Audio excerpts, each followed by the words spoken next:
Mahal po namin, Panginoon. Tulungan po kami sa sitwasyon namin ngayon. Kami po ay humihingi ng tulong po sa iyo.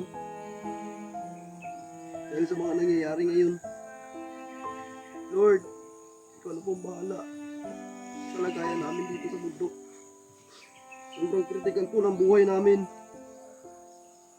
Meron po kaming tao na kailangan mailigtas at merong isang bata, anghel pa, na adamay sa mga kalukuhan ng mga masamang tao katulad ng mga bandido. Hindi po kaming iwan, Panginoon.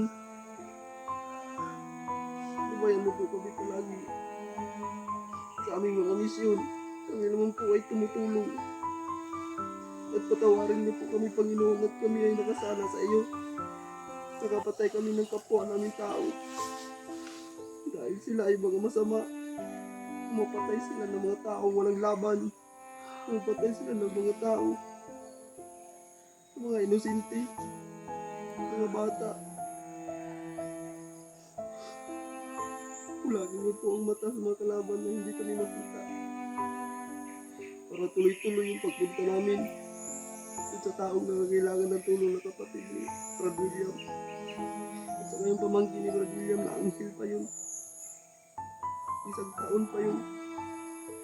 Nadadamay sa kalukuhan nila. Yan, makikita naman.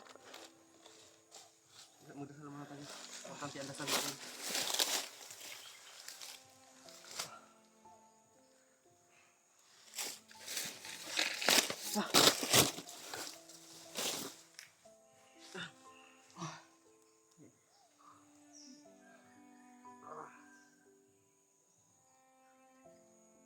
Mahal po namin, Panginoon. Tulungan po kami sa sitwasyon namin ngayon. Kami po ay humihingi ng tulong po sa iyo. Dahil sa mga nangyayari ngayon. Lord, ikaw na pong bahala sa lagayan namin dito sa bundok. Sobrang kritikal po ng buhay namin. Meron po kaming tao na kailangan mailigtas at merong isang bata, anghel pa, na adamay sa mga kalukuhan ng mga masamang tao katulad ng mga bandido. Huwag mo po kaming iwan, Panginoon. Lubayan mo po kami palagi sa aming mga misyon. Kami naman po ay tumutulong. At patawarin niyo po kami, Panginoon, at kami ay nakasala sa iyo. Nakapatay kami ng kapwa namin tao. Dahil sila ay mga masama. Mapatay sila ng mga tao walang laban. Mapatay sila ng mga tao, mga inosente, mga bata.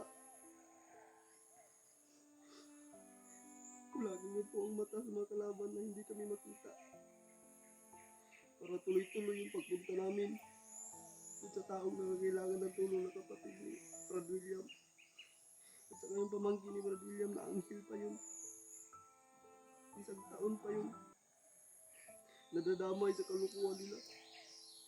Ikaw na po bahala sa amin, Panginoon. Malaki yung pagtitiwala namin sa iyo. Mahal na mahal ka namin. Kami po ay may takot po sa iyo. Gabayan po kami palagi sa lahat ng aming lakad. Ilayo mo po kami sa disgrasya. Dahil ayaw po na may mangyayari pa sa aming kasamahan. Talagang hindi namin kakayanin. Pero hindi namin alam kung desisyon mo po yung masusunod, Panginoon. Kung saan lang kami. Diyan lang talaga kami. Pero sana naman po, bigyan po kami ng mataas pang buhay para marami pa kami matutulungan na tao. Yan lang po, Panginoon. Maraming salamat po. Amen.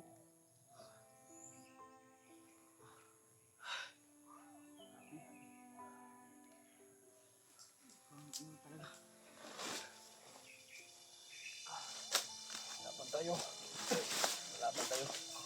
Kung maglalapring, kuha din natin yung kapatid mo at yung pamangkin mo. Tayo magalang ng pag-asa. Dasal tayo palagi. Ang Panginoon nagabay sa atin.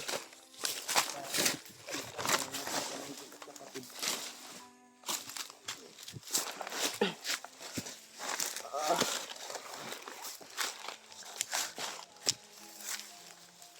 Ay. Mga tol. Magpapahinga muna dito. Ang isa ta. Pahinga muna ako.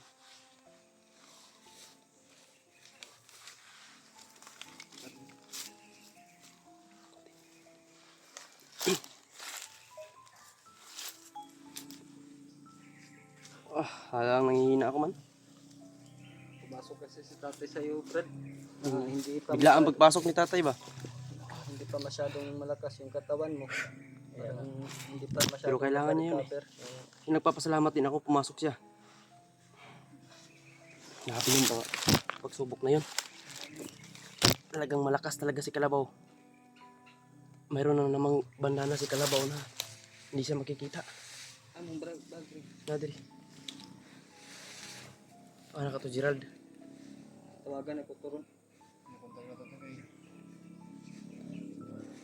Balik naman na siya, naman na siya sa highway ba?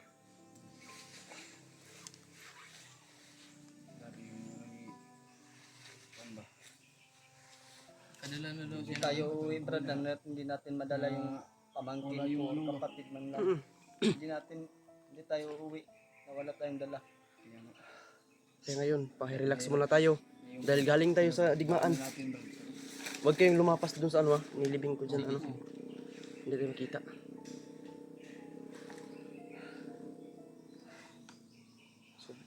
Sobra na itong pangyayari nito. Kasi kawawa yung bata, kapatayin daw nila. Yung bata, pinamay pa. Kawawa yung pamangkin ko, isang taon pa lang. Gagamayin nila hanggat hindi bumalik pagka-commander si Utol. Kaya nga Yun nga sabi ni Tatay Lasaitan eh. natin mabuti. Kaya nanghihina siya dahil sobrang lakas din daw ni Jing. Kaya pinilit niya talagang ganyan ang orasyon para mawala lang yung hypnotize. Pero ayun, hindi natin naabutan. Naabutan natin pero na-ambush tayo. Kaya hindi pwede na ano. Ligtas na sana natin. Akala ko si Jing lang yun nandito. Mayroon palang anak si Jing na kinukuha. Doon ko lang nakita sa ano ba? Sayang, Brad, hindi natin nakuna ng ano ba? Video. Dili tayo makapag-video, sobrang lakas ng ulan. Tagas ng ulan. Critical pa yung ating ano. Mailigtas sana natin yun si Jing at yung anak niya na walang video eh.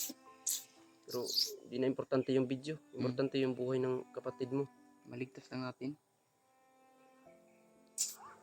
Wala pang muwang sa mundo yung Kaya maraming nagtatanong kung bakit wala tayong video, wala tayong update. dahil po sa ulan po mga tol. Sa ulan at walang signal talaga kapag umuulan. Ang lakas din ng ulan dito. Kaya hindi kami nakapag-video.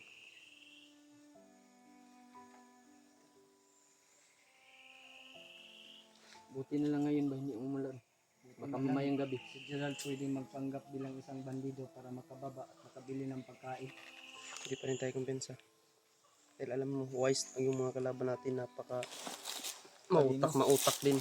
Utakin ng mga matalino ba? Sabi ni Sayang yung katalinuhan nila, ginamit pa sana nila ng kabutihan. Kagabi, nag-chat kami.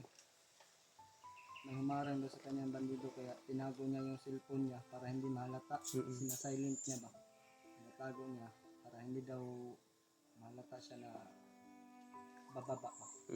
Parang bandido lang daw yung tingin sa kanya. Mas mabuti naman din. Oo nga. Dahil si Gerald, tingin ko matalinong bata din, Brad. Marunong din mag-diskarte ba na hindi mahalata. Kaya nga siya nakapunta dito, yung nabuhat ka. Diskarte niya yun niya papunta dito sa diskarte niya, nakuha niya yung cellphone ko. Malaking tulong din si Gerald sa akin, Brad. Totoo lang. Dahil yung kaya dapat bugbugin ako, parang pinipigilan niya ba. Bugbugin ako. Kaya ayun, pasalamat tayo kay Gerald. Kung siya yung tulay ba, ginawa ng Panginoon para mahanap ko.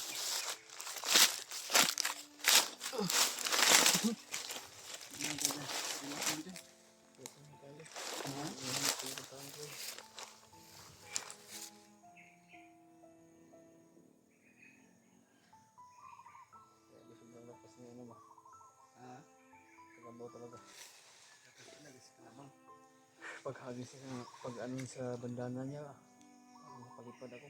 So, sobrang lakas ng impact ba sa ano niya, sa bandana niya. Buti na lang, nakapasok pa si ano sa katawan ni Mikoy ba? Tatay Lesaitan. Kung wala si Tatay Lesaitan nakapasok sa katawan ni Mikoy, Ano tayo ngayon? meron mangyayari sa ating apat siguro. Di man makita ni Telesaitan pero masimutan niya. Mm. Naamoy niya ba kung saan? Mga masundan din niya. Hmm. Kaya sabi ni Telesaitan, alis na kayo.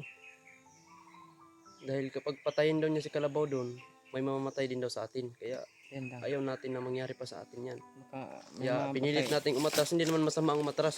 Hindi naman. Mabuti naman na umatras Kapag tayo. magtapang-tapangan tayo dyan, dyan tayo na didiskrasya eh. Diyan, lingko daw dyan. Ano, pag-apal ka ba? Kung mga May kalaban nun, mapsan ka dito. Yung ulo ko ba?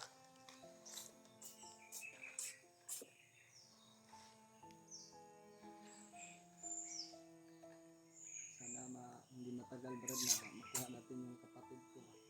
Pipilitin natin yun. Kaya nag-utos na lang tayo kay Gerald para hindi natin bababa. Dahil kapag bababa pa tayo, babalik na naman tayo sa uno. Nandito na tayo eh.